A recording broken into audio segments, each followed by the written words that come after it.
Ce message vous est présenté par l'Assemblée chrétienne Le Tabernacle. www.letabernacle.net.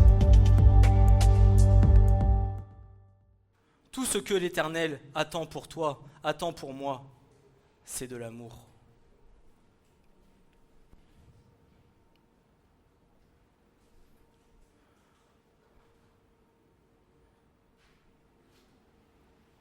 Nous n'avons point de doute à avoir envers l'amour de Dieu, parce que le doute est contre la foi.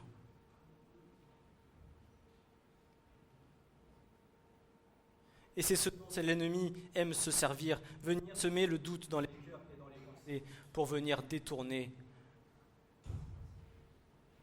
de la vérité, détourner de notre marche, afin que nous péchions devant Dieu.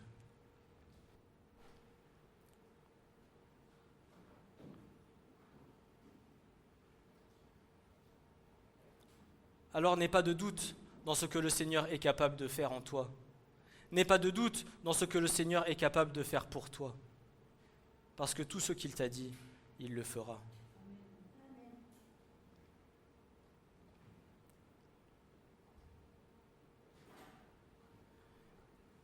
Et le Seigneur ton Dieu est bien plus grand que ce que tu ne le penses et est au-dessus de toutes choses.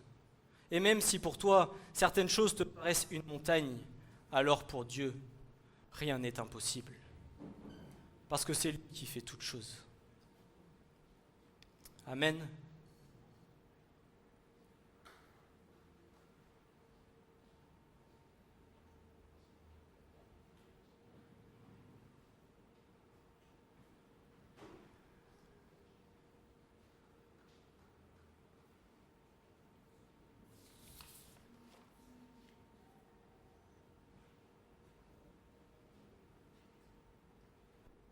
Alors je voudrais continuer le message que j'avais commencé il y a 15 jours,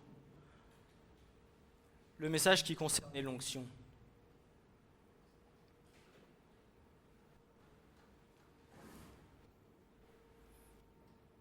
L'onction qui avait été un sujet que j'avais déjà abordé il y a quelque temps,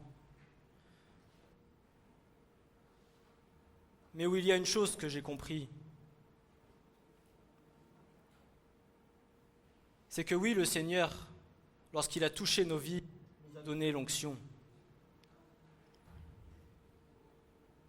Mais il y a d'autres types d'onction que nous devons aller chercher par nous-mêmes. Par le travail dans la prière, par le travail de la parole, par le travail de l'amour.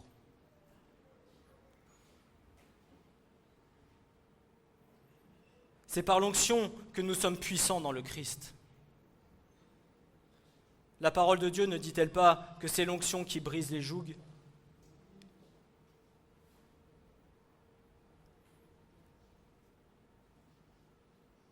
Mais sauf que ce que le Seigneur attend, c'est que nous soyons brûlants. Ce n'est pas simplement parce que voilà, un jour nous sommes venus au Seigneur, que ça y est.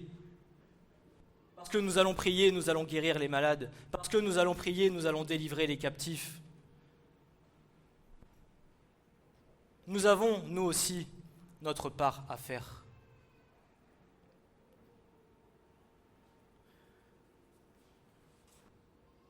Et ce que je veux développer aujourd'hui, c'est particulièrement la puissance du sang de l'agneau et faire le lien entre le sang et la puissance de l'onction.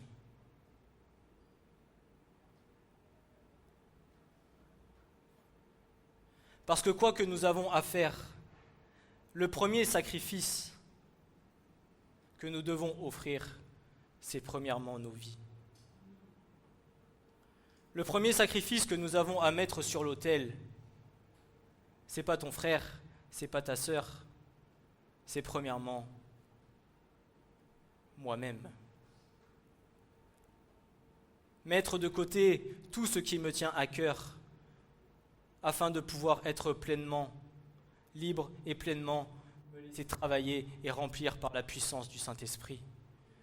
Que les vieilles outres que nous sommes soient brisées afin qu'elles puissent être vides, afin qu'elles soient vidées et que le Seigneur puisse faire de nous une autre nouvelle et la remplir de la puissance de l'onction. Mais si nous ne nous laissons pas travailler et que nous ne laissons pas nos cœurs libres pour que le Seigneur le travaille, alors ce sera compliqué pour lui d'agir. Bien qu'il le fera, parce que tout ce que le Seigneur accomplira sera parfait. Mais parfois, nous nous en rendons compte, ô combien nous perdons du temps dans nos vies. Pourquoi ? Parce que nous ne nous sommes pas soumis de suite au Seigneur, mais nous avons préféré premièrement faire les choses comme bon nous semble, plutôt que de faire les choses comme la parole de Dieu l'a demandé.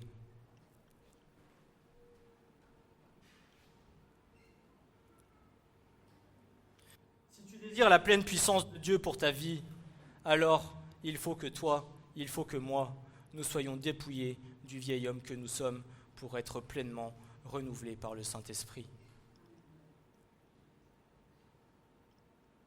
Et il faut que nous nous rendions compte que le sang de Christ nous a rachetés et nous a sauvés à un moment donné précis de notre vie. Il nous a pardonné ce que nous avons fait au cours des années, au cours des heures, au cours des minutes passées dans le péché et nous purifie de nos pensées, de nos actes, et il le fait encore chaque jour de nos vies où nous faillissons.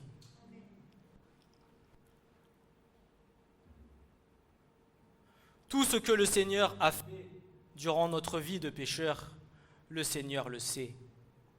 Mais lorsque nous venons par un cœur repentant, par un cœur aimant, par un cœur rempli d'amour et de componction, et que nous avons été convaincus de péché, de justice et de jugement, alors le Seigneur efface l'ardoise par la puissance de son sang, et alors nous sommes pardonnés, et nous sommes convaincus pleinement qu'il est notre Seigneur et notre Sauveur à la puissance de Dieu le Père. Et c'est uniquement par le sang de l'agneau que nous avons été rachetés à grand prix.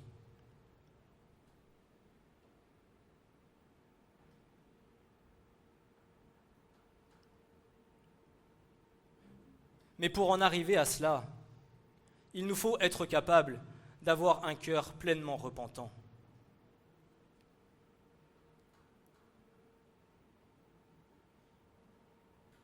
Parce que par la repentance, ça y est, nous sommes pardonnés de la pensée que nous avons au moment même. Il nous faut comprendre que le sang de Christ possède véritablement une puissance extraordinaire. Paul dira dans Romains 5, versets 9 à 11, « Beaucoup plutôt donc, ayant été maintenant justifiés par son sang, serons-nous sauvés de la colère par lui. Car si, étant ennemis, nous avons été réconciliés avec Dieu par la mort de son Fils, beaucoup plus tôt, ayant été réconciliés, serons-nous sauvés par sa vie. Et non seulement cela, mais aussi nous nous glorifions en Dieu par notre Seigneur Jésus-Christ, par lequel nous avons maintenant reçu la réconciliation. Amen.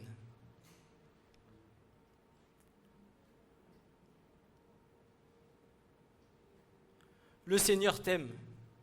Le Seigneur t'a aimé de toute éternité.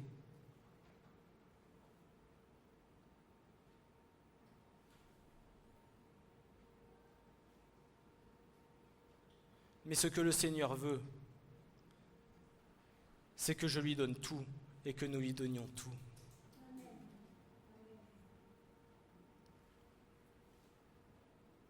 Es-tu prêt à consacrer ta vie à l'Éternel ? As-tu le désir dans ton cœur de consacrer pleinement ta vie à l'Éternel ?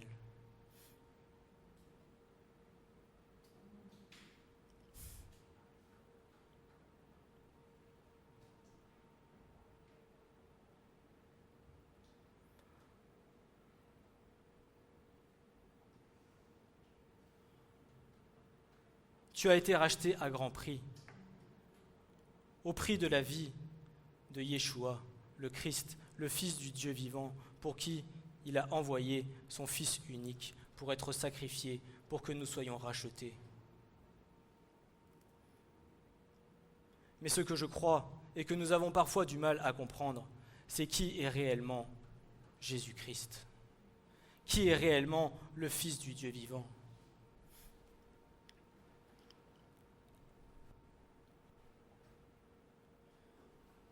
Il fait partie de la Trinité de Dieu. Ce n'est pas le Jésus que nous nous faisons, nous, à notre propre image, mais c'est le Jésus-Christ puissant, le Fils de Dieu, qui est lui-même la parole vivante de Dieu.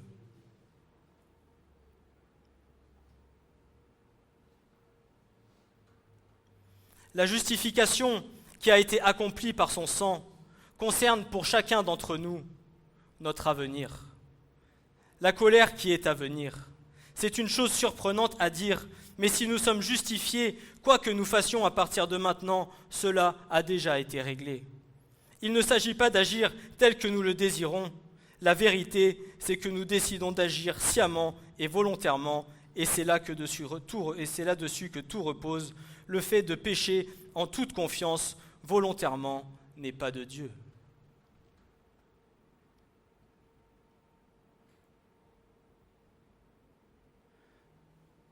Pécher volontairement et sciemment, en ayant conscience de ce que nous faisons, n'est pas de Dieu.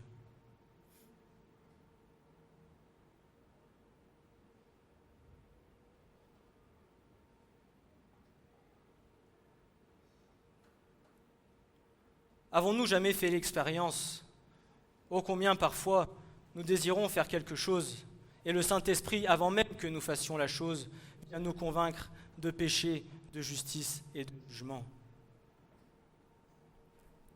Et le Saint-Esprit vient et nous reprend et nous dit « Ne fais pas cela parce que cela est contraire à l'Esprit de Dieu ».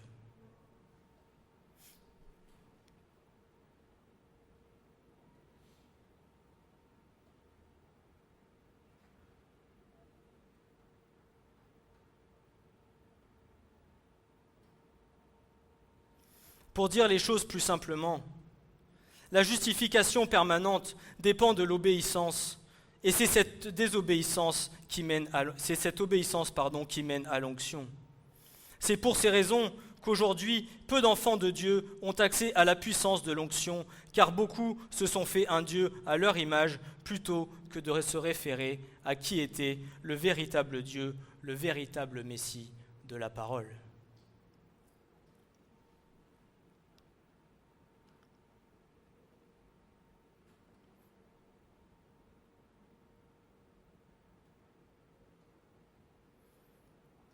Et c'est ce que nous partagions un peu vendredi.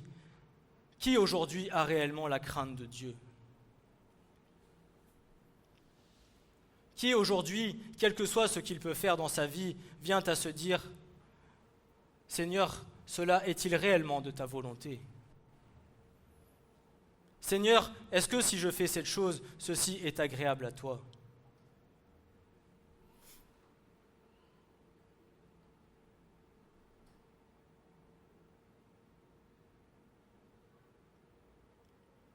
Nous en revenons toujours à la même chose. Avons-nous réellement conscience de qui nous servons ? Avons-nous réellement conscience de qui, disons-nous, soi-disant aimer plus que toute autre chose ?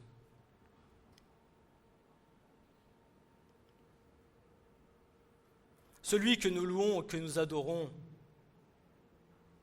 est le Dieu tout-puissant. Celui qui a créé les cieux et la terre. Et nous, petits comme nous sommes, nous venons parfois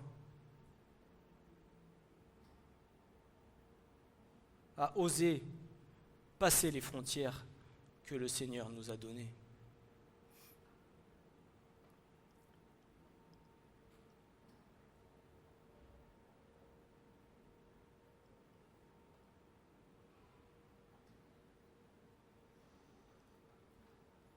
Et disons les choses telles qu'elles sont. Combien de fois faisons-nous les choses consciemment ?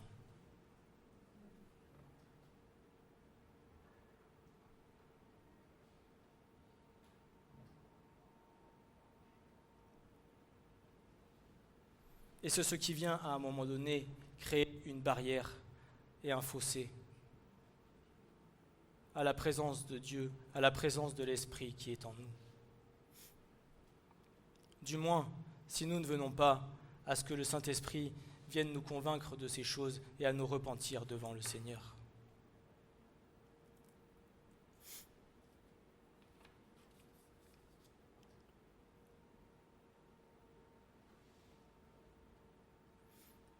Dans ce que je parlais précédemment, je parle des péchés commis par faiblesse, par ignorance ou par accident.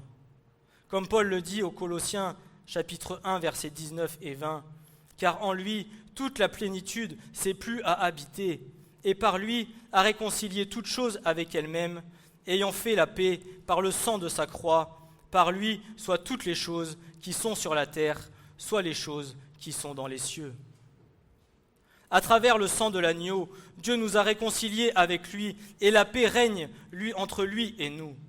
Il nous a ramenés et a rétabli la communion avec le Père, le Fils et le Saint-Esprit, au sens le plus complet de la réconciliation qui signifie ne faire qu'un avec Dieu.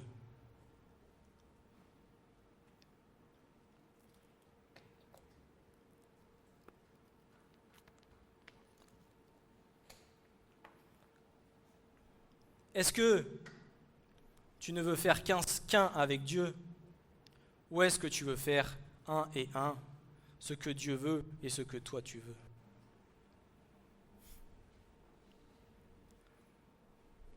Quel est pleinement le profond désir de ton cœur?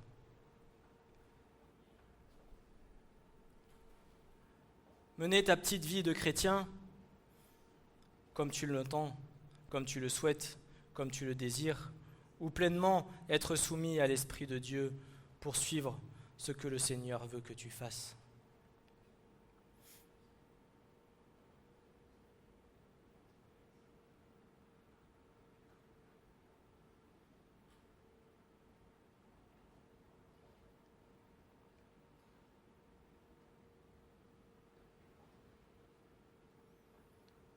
Et Pierre le dira dans 1 Pierre 1, verset 2.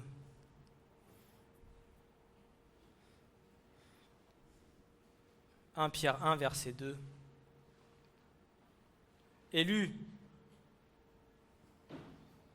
selon la préconnaissance de Dieu le Père, en sainteté de l'Esprit, pour l'obéissance et l'aspersion du sang de Jésus-Christ, que la grâce et la paix vous soient multipliées. Chacun de nous qui avons donné nos vies pour Yeshua, nous avons été sanctifiés par le sang puissant de l'agneau. Ainsi en vient le lien entre le sang, la sanctification et l'onction. La sanctification est directement liée à l'onction, et l'onction ne nous sera pas accordée sans la sanctification, car la sanctification signifie la mise à part.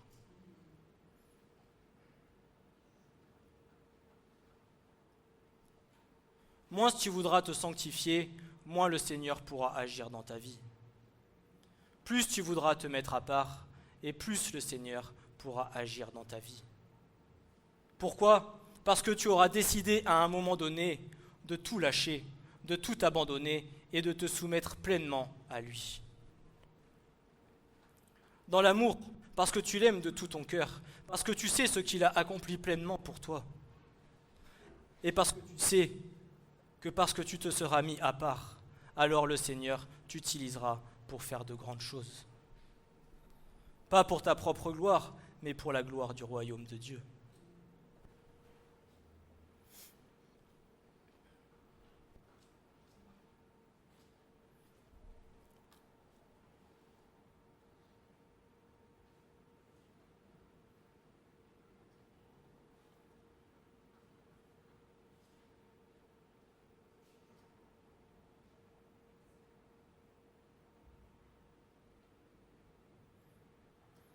La première onction que nous recevions tous,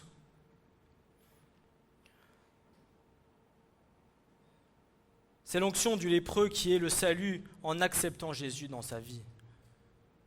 Que nous recevons tous lorsque nous avons reconnu Jésus-Christ comme Seigneur et comme Sauveur. Dans Lévitique 14, il nous est bien expliqué avec précision tous ces détails où il est question du lépreux qui doit rester à l'extérieur du camp. La parole nous dit que le sacrificateur sortira du camp, prendra le sang de l'un des oiseaux égorgés, y trempera de l'hysope et en fera 7 fois l'aspersion du lépreux, qui sera ainsi purifié de sa lèpre. Ensuite, le lépreux entrera dans le camp, ôtera ses vêtements, se rasera et se lavera de l'eau pour être pur de tout son corps, et le sacrificateur prendra le sang d'un des agneaux offert en sacrifice, et en mettra sur l'oreille, le pouce et l'orteil du lépreux purifié. Or, tous ces détails sont importants. L'oreille représente les pensées, le pouce représente le travail, et l'orteil, la marche quotidienne.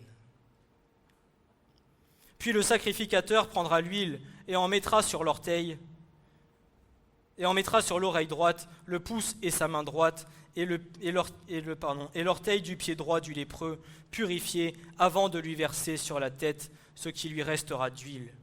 Cela représente donc l'onction dans sa plénitude sur les pensées, le travail et la marche quotidienne.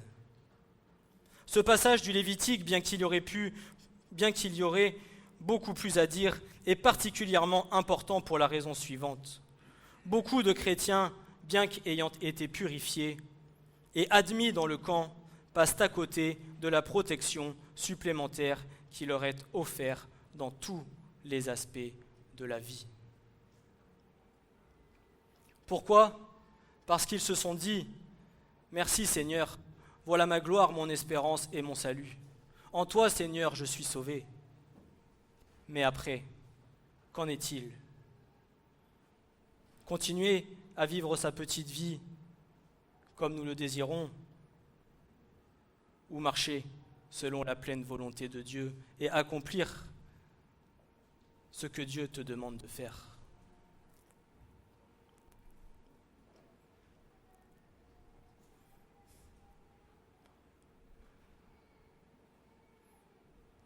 Veux-tu réellement servir le Seigneur de tout ton cœur ? Veux-tu réellement t'abandonner pleinement à l'Éternel pour le servir comme lui veut que tu le serves ? Veux-tu pleinement t'abandonner au Seigneur pour que tout ce qu'il y a encore à changer dans le fond de ton cœur soit transformé, ou veux-tu rester tel que tu es à vivre ta petite vie comme tu l'entends ?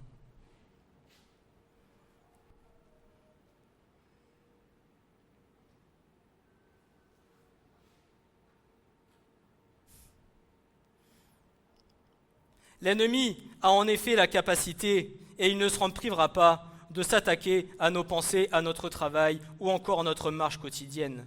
Le sang précède l'huile, la protection précède l'onction. Les sacrifices d'animaux prescrits dans le livre du Lévitique n'étaient que les signes annonciateurs du sacrifice parfait de l'agneau de Dieu. Ils n'étaient que l'ombre de la réalité à venir en Yeshua. Jean déclarera « Voilà l'agneau du monde, voilà l'agneau qui ôte le péché du monde ». Jean 1, verset 29. L'onction du lépreux franchit toutes les barrières qui séparent les nations et les dénominations. En effet, quand quelqu'un a fait l'expérience de la grâce de Jésus, c'est le Saint-Esprit qui le convainc de péché, de justice et de jugement, et lui donne l'assurance du pardon de Dieu. C'est ainsi qu'à la nouvelle naissance, nous recevons la première onction qui révèle la puissance du sang à travers l'huile de l'onction et qui est répandue sur nos vies.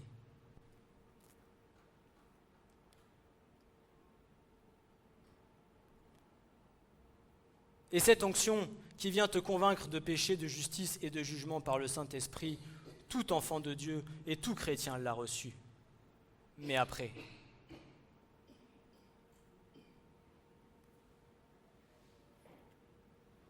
vous savez, souvent, on vient à dire « Je ne comprends pas, Seigneur, dans les églises, il se passe quand même beaucoup moins de choses que ce qui se pourrait se passer avant. » Mais pourquoi ? Où en est la consécration des enfants de Dieu ? Où en est la pleine relation des enfants avec leur Seigneur et leur Sauveur ?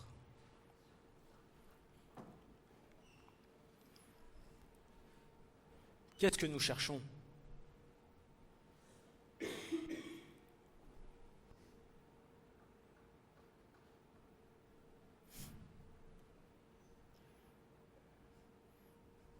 Et parfois, soyons vigilants, parce que bien beaucoup de choses peuvent se passer dans les églises, mais parfois, il se passe des choses bien plus par divination, parce que nous voulons avoir le regard des hommes sur nous, plutôt que de reconnaître que ce que Dieu fait, c'est lui qui accomplit toutes choses à travers le serviteur.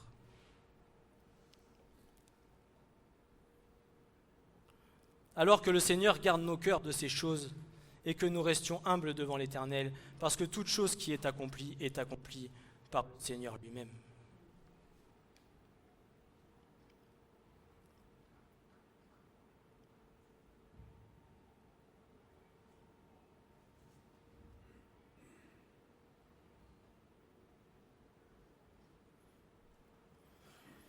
La deuxième onction, c'est l'onction sacerdotale, qui est la communion avec Christ. Ce niveau d'onction et d'activité du Saint-Esprit est malheureusement étranger à la vie de bon nombre de chrétiens, et ils n'ont pas la moindre idée de la manière dont ils peuvent recevoir cette onction. Parce que cette onction n'est pas réservée qu'à des serviteurs de Dieu, puisque nous sommes tous serviteurs de Dieu. Ils ne sont pas réservés qu'au ministère, ils sont réservés à nous tous. Nous tous avons accès à la puissance de Dieu, si du moins nous la désirons et que nous mettons dans nos vies en pratique ce que la parole de Dieu demande.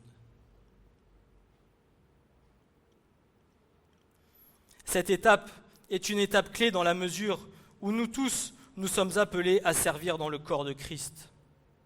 Et d'autant plus pour ceux qui sont appelés au ministère. Cette onction est donnée afin de servir le Seigneur, y compris en conduisant des âmes au salut et en exerçant dans le ministère en tant que sacrificateur. En effet, nous sommes appelés à être un peuple de sacrificateurs.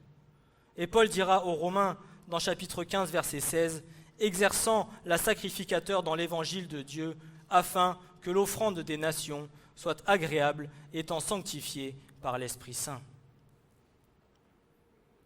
Si par conséquent, nous sommes ministres de Dieu, nous avons besoin de la puissance de l'Esprit pour exercer notre appel ou notre ministère. Or, cela ne signifie pas que nous devons recevoir le baptême du Saint-Esprit, qui est l'onction sacerdotale du Saint-Esprit sur nous, sans quoi nous n'accomplirons pas grand-chose. Il est important pour nous tous qui voulons servir le Seigneur, de recevoir la puissance de cette onction, afin que ce soit le Saint-Esprit à travers nous qui agisse, et non pas de croire que nous pouvons agir nous-mêmes par notre propre chair et notre propre force. Parce que si nous croyons pouvoir agir par nous-mêmes, alors ne nous attendons pas à grand-chose. Seul le Saint-Esprit est grand, et seul le Saint-Esprit peut faire toutes choses à travers nous.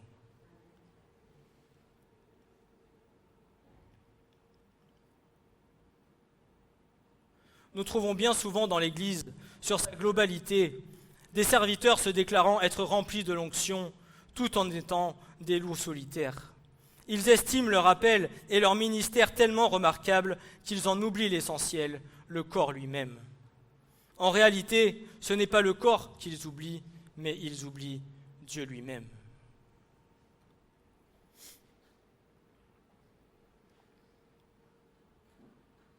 En vouloir être quelque chose, parce que tu te prétends être rempli du Saint-Esprit et que tu cherches la reconnaissance des hommes, alors tu en oublies l'essentiel. Tu en oublies ce que l'Éternel Dieu veut faire pour l'Église, ce que l'Éternel Dieu veut faire pour son peuple. Et tu ne recherches pas premièrement la gloire de Dieu, mais tu recherches premièrement ta propre gloire.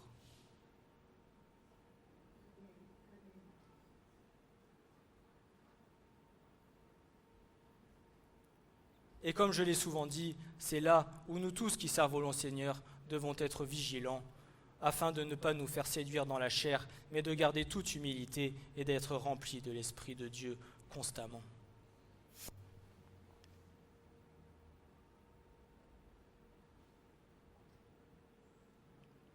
La marque de l'onction sacerdotale authentique est l'unité et l'harmonie. Le psaume 33 nous dira ceci: « Voici qu'il est bon, qu'il est agréable que des frères habitent ensemble.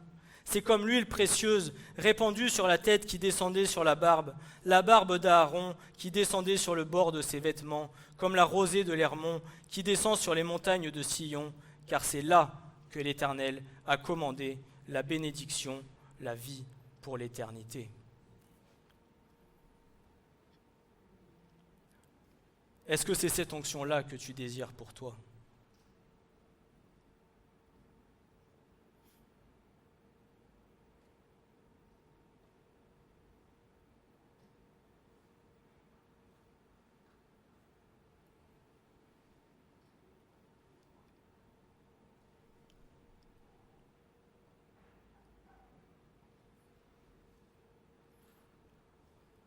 Une chose qui est importante, c'est que cette onction vient aussi à se manifester dans l'unité du corps. Elle ne vient pas à se manifester dans la division.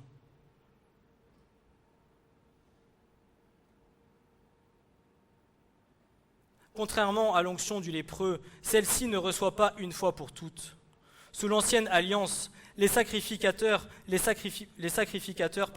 étaient oints d'huile tous les jours. Il en va de même pour nous sous la nouvelle alliance. Nous avons besoin d'une onction quotidienne, de l'huile pour faire briller le chandelier. Celle-ci se traduit par la présence et la communion du Saint-Esprit au milieu de nous. En effet, sous la première onction, nous découvrons l'Éternel d'une manière extraordinaire et merveilleuse et nous constatons notre état de dépendance totale envers Yeshua. Mais en réalité, nous ne comprenons pas grand-chose de plus que cela. Combien il est triste de voir en tant que tant de chrétiens ne désirent pas aller plus loin, bien souvent par choix ou par manque d'enseignement. Ils ne cherchent rien de plus que ce qu'ils ont déjà, ne s'abandonnent pas entièrement, leurs oreilles sont sourdes et ils n'entendent pas la voix de Dieu. Ce que le Seigneur attend, c'est une communion fraternelle au milieu des frères et sœurs. C'est que chacun d'entre nous puisse être un membre au milieu du corps afin d'apporter ce que le Seigneur lui a donné pour pouvoir édifier le corps de Christ.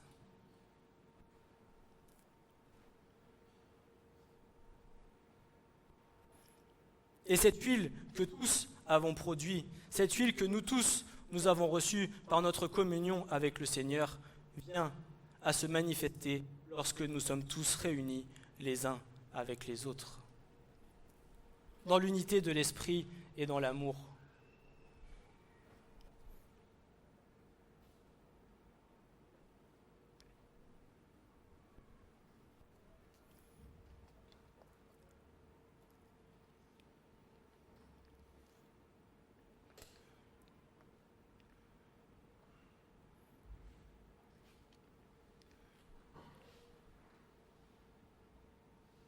Mais le Seigneur vient et règne au milieu d'un peuple qui a de l'amour les uns pour les autres.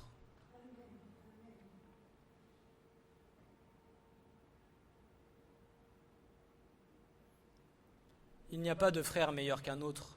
Il n'y a pas de sœur meilleure qu'une autre. Il n'y a pas de place meilleure qu'une autre. Nous avons tous été rachetés au même prix et le Seigneur nous aime tous de la même façon. Nous avons tous reçu des capacités différentes que le Seigneur nous a données afin de nous utiliser pour son royaume, mais toutes ces capacités sont complémentaires pour le corps.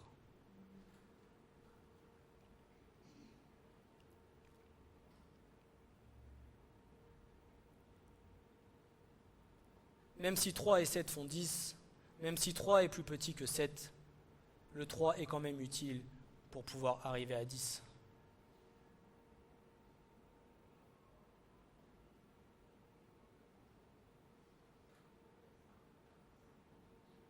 Mais il y a une chose, et que mon frère Francis disait souvent, c'est que ça ne peut pas toujours être les mêmes qui produisent de l'huile et que nous avons tous ce rôle à jouer dans nos propres maisons.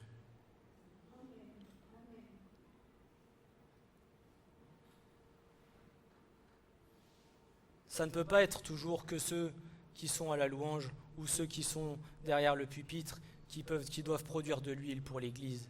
Mais c'est nous tous qui sommes ici présents qui devons produire cette huile constamment afin que cette onction descende au milieu de nous dans l'unité de l'amour de Christ.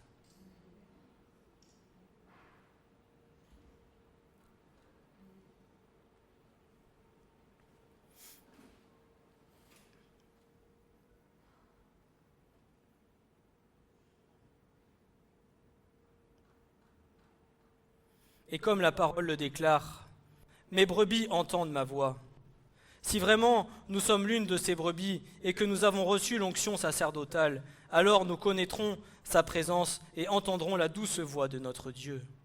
Toutefois, et c'est la toute différence, il ne s'agit pas d'une expérience que l'on fait une fois pour toutes, il est nécessaire de la renouveler chaque matin. Cela peut être fort possible que vous n'entendiez pas que rarement ou jamais une voix audible. Mais Dieu dispose de nombreux moyens pour vous parler.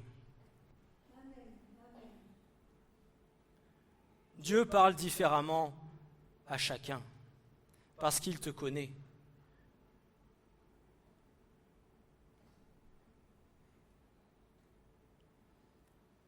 Une sœur disait vendredi, « Moi je ne comprends pas, j'ai l'impression que Dieu ne me parle jamais. » Et pourtant, finalement, par sa grâce, le Seigneur lui parle.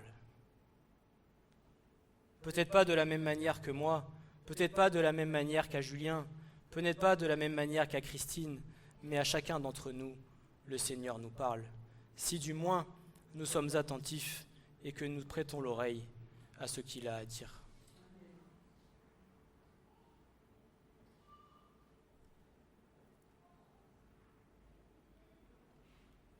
Toutefois, et c'est là toute la différence, il ne s'agit pas d'une expérience que l'on fait une fois pour toutes, il est nécessaire de la renouveler. Cela peut être fort possible que vous n'entendiez que rarement ou jamais une voix audible, mais Dieu dispose de nombreux moyens pour vous parler. La communication avec lui ne dépend pas que de sa voix, mais surtout de la qualité de notre écoute. Qui a des oreilles, entende pour entendre.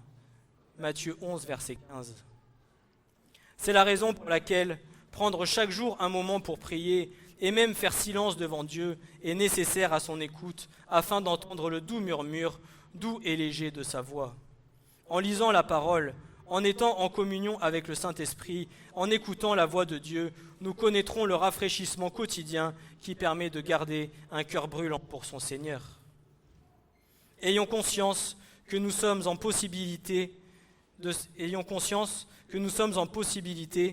et que cette deuxième onction, cette présence de Dieu sur nous.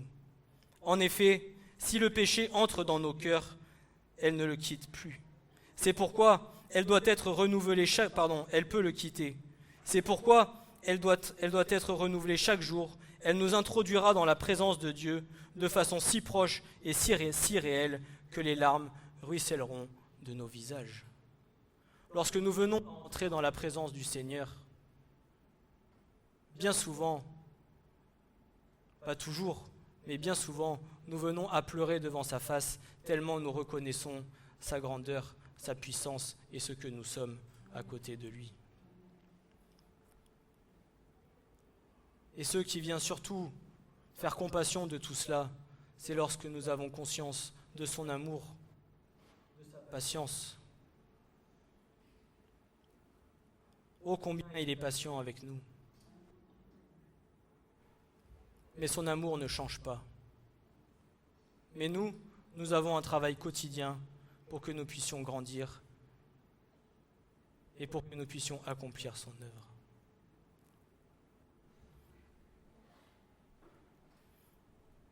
Et je terminerai par là, par le psaume 91, verset 20.